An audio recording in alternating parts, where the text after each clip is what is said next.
Bonjour à tous et bienvenue dans ce nouveau point tricot lecture de la semaine.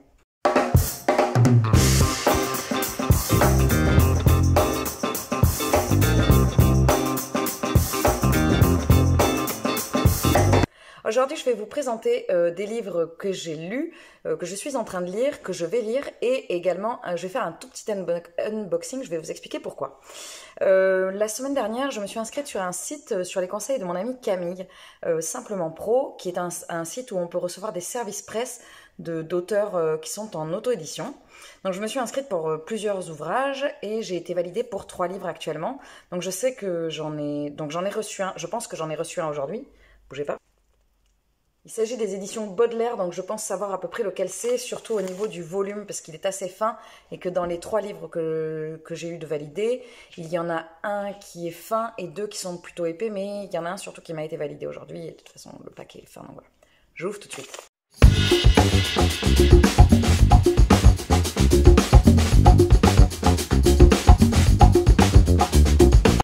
Comme je m'y attendais, il s'agit de Oriane aux éditions Baudelaire de Maryse Doué.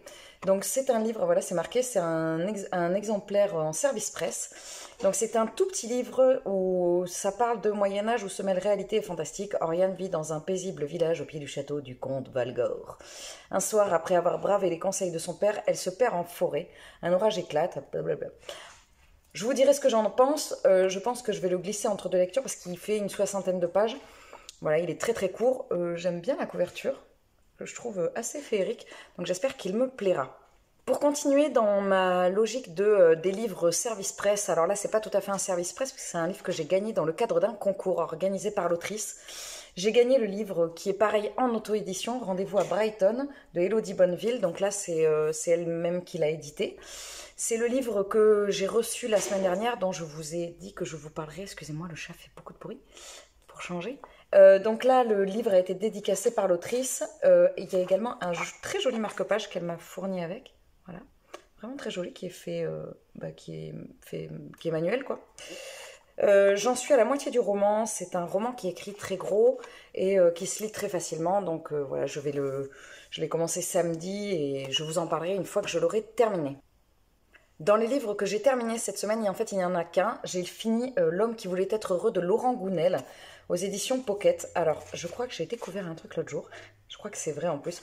Il me semble, alors je vais peut-être dire une énormité, peut-être, je ne sais pas si c'est le cas, écoutez, je suis désolée, mais il me semble que à l'intérieur du bouquin, il y a marqué la première édition sous laquelle le livre est sorti. Donc là, il y a marqué Anne Carrière.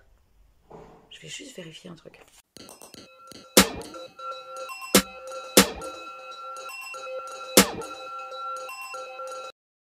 En effet, je pense que c'est la maison d'édition de base. Donc bref, je reviens à L'homme qui voulait être heureux. Voilà, c'était la petite découverte de la semaine. C'est un livre feel good que j'ai lu dans le cadre du Pumpkin Autumn Challenge. C'est le 6e livre que je lis dans le cadre de cette challenge. Je vous ferai Alors, cette vidéo sortira mercredi.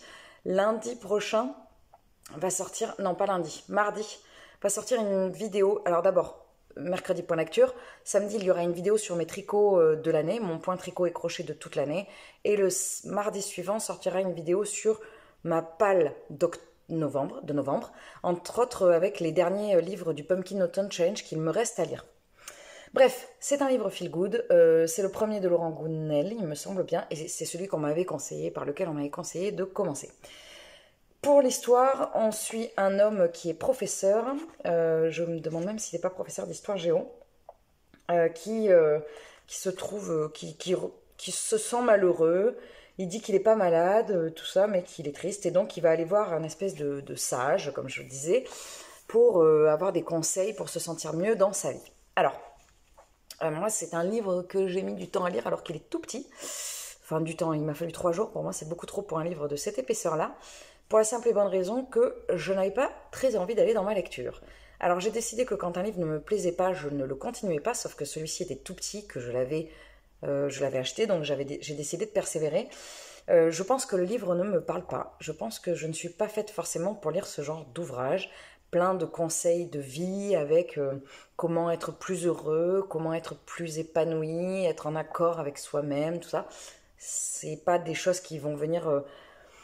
Ça me parle pas, et en tout cas le livre, j'ai pas très apprécié. Je suis pas sûre de renouveler l'expérience avec cet auteur, et je ne suis pas sûre de renouveler l'expérience avec les livres feel good de manière générale. Tout ce qui est les livres sur la santé, les choses comme ça, c'est des livres qui me parlent pas. Je ne lis pas pour ça, je lis pour me divertir. Voilà. Bref, je n'ai pas particulièrement apprécié cette lecture. Ça faisait longtemps que ça n'était pas arrivé. Continuer ma semaine avec le tome 1 de World War Z. Donc le tome 1 s'appelle World War Z. Le tome 2 et le tome 3 ont d'autres titres. Là, on a la trilogie. Je vous avais dit que je ne lirai que le premier. Donc le premier s'arrête ici, à ce marquage page-là. Et moi, j'en suis là. Donc j'en suis à la page 309 et il y en a 430. Ce livre n'est absolument pas ce à quoi je pensais. Je pensais qu'on allait être sur un livre qui était du même rythme et du même rythme que le film avec Brad Pitt, qui est un film très dense avec un rythme très soutenu où les zombies sont hyper agressifs et hyper rapides. Voilà, c'est vraiment l'invasion. Alors là, c'est pas du tout ça. Déjà, il n'y a pas un personnage principal puisqu'on va suivre en fait un journaliste qui va venir interviewer des gens à travers le monde, à travers divers pays et en fait il va y avoir des chapitres. Alors les chapitres s'appellent, je vais vous dire, les chapitres veulent tout dire en fait. Non, c'est pas ça, c'est pas ça, c'est pas ça, c'est ça. Premier symptôme, la faute, la grande panique, retournement de situation, première ligne. Voilà. Je vous dirai pas la suite des chapitres parce que ça spoil quand même beaucoup. Moi, j'ai pas fini, mais bon, en fait, on sait dès le départ que l'humanité s'en est sortie et qu'elle a continué à vivre. Alors, on est très très loin de l'ambiance qu'on va retrouver dans Walking Dead, où là, tout a été anéanti. Il a vraiment fallu beaucoup de temps pour retrouver un semblant de normalité. Là, c'est vraiment...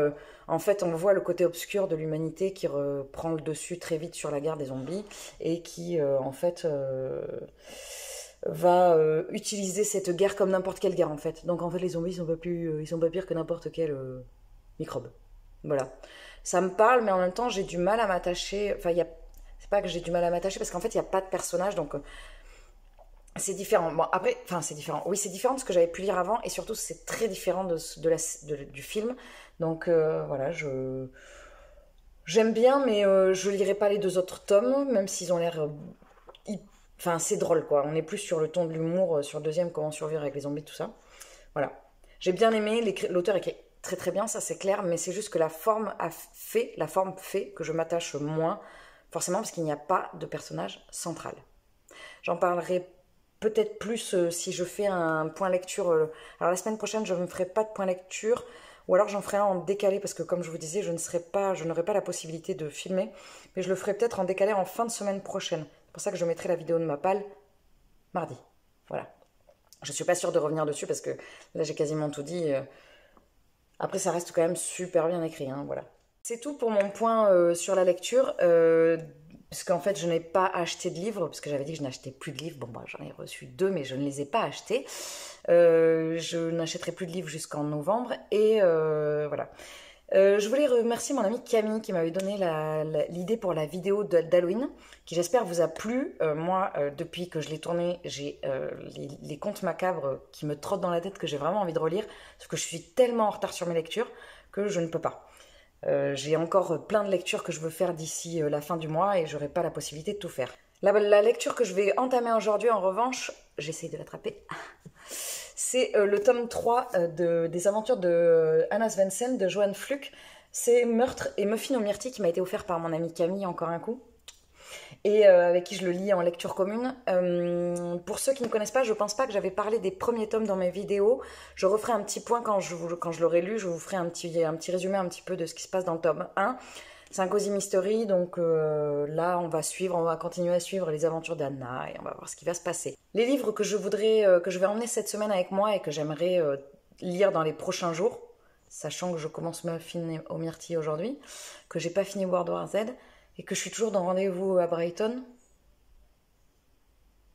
Mais bon, sachant que Rendez-vous à Brighton, je vais le finir très vite, World War Z aussi. Oui, alors en fait, j'ai moins lu cette semaine parce que c'est ça que je voulais vous dire, j'ai beaucoup travaillé. Notamment, j'ai eu la chance de faire partie d'une performance qui a eu lieu au CAPC à Bordeaux, qui est le musée d'art moderne, Au moment où je vous parle, je vous mets en insert les petites images du musée que j'ai pu prendre avec l'exposition. Donc là, c'est des installations, c'est pas lié à la performance que j'ai faite, mais c'est vous voyez le lieu. Donc le principe, c'est que il y a une artiste qui est venue, qui s'appelle Mona Varichon, qui est qui est une ancienne corniste, qui est corniste, et qui est cinéaste, je crois. Et donc elle fait une performance qui s'appelle Corps, le corps à corps, l'instrument. Et donc du coup, dimanche, nous avons joué 3 pièces, enfin moi j'ai joué dans 2, qui ont été adaptées pour corps avec des danseurs du hip-hop et du classique. Donc là, je vais essayer de vous mettre des inserts, des enregistrements que j'ai pu avoir. On ne se rend pas forcément bien compte de la qualité de la performance, alors que c'était vraiment très très beau à vivre, c'était très intense. Mais voilà, ça m'a pris du temps dans la semaine, en plus de ma semaine de travail, donc j'ai beaucoup moins lu.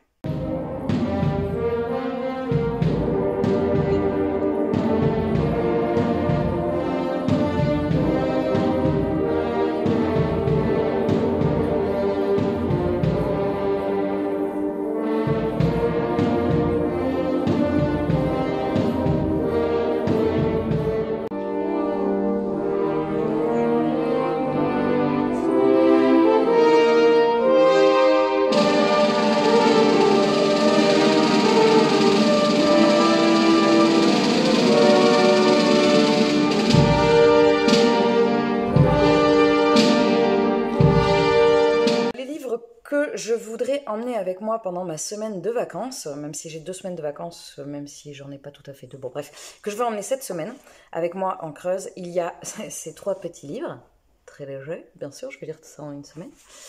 Je pourrais si j'avais que ça à faire, mais bon, après j'ai d'autres choses à faire, mais c'est du bonheur. Hein. Je vais livre. Mon ami Camille m'a sorti l'autre jour l'expression tu as les yeux plus gros que les livres, plus gros que le livre, plus gros que les livres, dans le sens tu as les yeux plus gros que le ventre, quoi. Ouais, effectivement, ma palle d'octobre était trop conséquente, mais je ne reviendrai pas dessus, je veux la finir. Voilà, je sais pas comment, je veux pas dormir, de toute façon j'ai pas besoin de beaucoup de sommeil. Bref, j'emmène avec moi le Bureau des affaires occultes d'Éric Foissier, j'emmène avec moi le Faiseur de rêves de Lane Taylor, et j'emmène avec moi le 3e tome de Nevermore de Jessica Townsend, sachant que je ne sais pas s'il y a un tome derrière, mais je ne suis pas sûre, je pense que c'est la fin d'une trilogie. Voilà, sachant que je l'attends depuis que j'ai lu le tome 2, donc depuis le début de l'année. Bon, ça va. C'est tout pour mon point lecture. Je vais maintenant passer à mon point tricot. Je ne bougerai pas parce que je n'ai pas énormément de tricot à vous présenter. Donc je vais rester ici pour vous présenter tout ce que j'ai tricoté cette semaine, c'est-à-dire pas grand-chose. D'ailleurs, en parlant de tricot, ce que je porte actuellement sur moi, il y a le Your Voice, mon châle Your Voice, dont je vous ai beaucoup parlé, que je porte tout le temps. Et dessous, j'ai mon levant qui est fait avec du candy wool. Et là, il y a une partie de Triscott, une partie Maison Septembre. De toute façon, à part, vous verrez pas le Your Voice sur ma vidéo de mon point tricot lecture, de mon point tricot de l'année, tricot crochet, mais vous verrez le levant, j'en parle. Au niveau de mes tricots faits cette semaine, j'ai fini une des chaussettes que j'avais commencé la semaine dernière avec le fil de Candy. Et j'ai entamé la 2e. Voilà, donc c'est pas dans le bon sens. Hop. Donc clairement, quand je rentrerai de ma semaine en Creuse, j'aurai terminé cette paire. Je pense même que j'en aurai commencé une autre. Au niveau de mon châle de Montanaki, je pensais l'avoir terminé, mais comme je vous disais, je n'ai pas été quasiment chez moi de la semaine.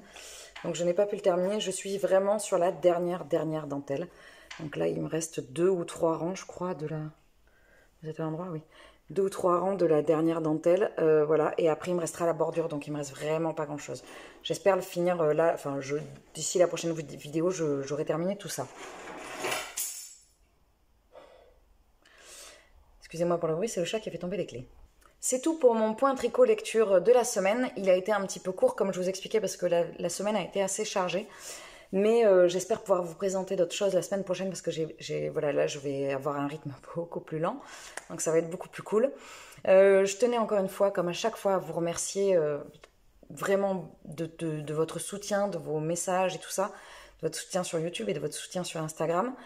Surtout, n'hésitez pas, comme toujours, si vous avez des questions.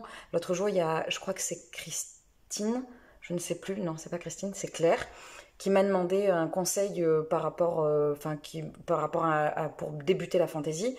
J'ai réfléchi et du coup, je lui ai proposé un titre. C'est pour ça, n'hésitez pas si vous voulez, si vous vous posez des questions sur des livres ou quoi, n'hésitez pas à me demander et j'essaierai d'y répondre. Voilà, je suis extrêmement contente d'avoir passé ce moment avec vous. Je vous souhaite une très bonne journée, une très bonne semaine, un très bon mois, une très bonne année et je vous dis à très vite.